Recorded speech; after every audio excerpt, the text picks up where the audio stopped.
16 years ago, I was, 16. I had a white desktop computer with a Pentium 3 processor. And for you, my friend, I've managed to remember the other specs. Give or take. I had owned that PC for more than 2 years. But 2004 was the year when I first installed a dial-up modem. It had a speed of up to 56 kilobytes per second. Though my internet connection often lagged between 28 and 32.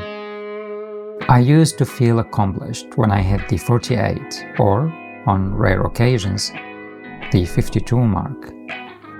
I remember it sometimes took me an hour to send or receive a 2 megabyte picture on MSN Messenger.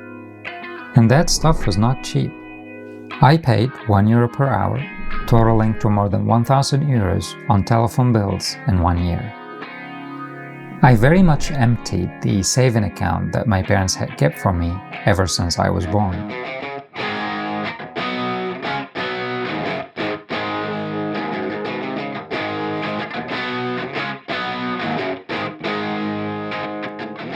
When I ran out of money, I had no choice but to sell my computer for 20% of its original value to pay the last bill. That broke my heart, but I had no regrets. I was basically staying up all night chatting with other kids from around the world. I was a teenager who realized the thrill of typing a word, hitting enter and instantly reaching France, Spain, Scotland, Brazil and Japan. The whole thing felt like a time travel to a future that didn't recognize nations or borders. I felt both powerful and powerless, big and small. In many ways, I lost myself, yet I took ownership of the whole world. If it weren't for that experience, I wouldn't be here talking to you. That year defined me. It made me the man that I am today. It couldn't get any better, not for me, and yet it would.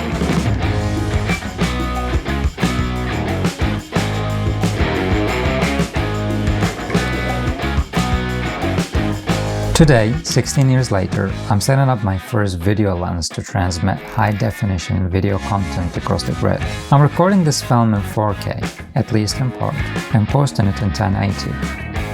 This is not the most technology can now offer, but I think it's more than enough. Remember, only 16 years ago, it took me an hour to download a 2 megabyte picture. A single frame that nonetheless, with the help of a proxy software, broke through my country's firewalls and borders. It defied its so-called national sovereignty. It literally trashed it. Today, we have the power to produce a motion picture that gives a meaning to what clearly is a new world order. Today, each and every one of us has the chance to write history in real time, 24 frames per second. And history here begins with a story about a 16mm lens that is no longer 16.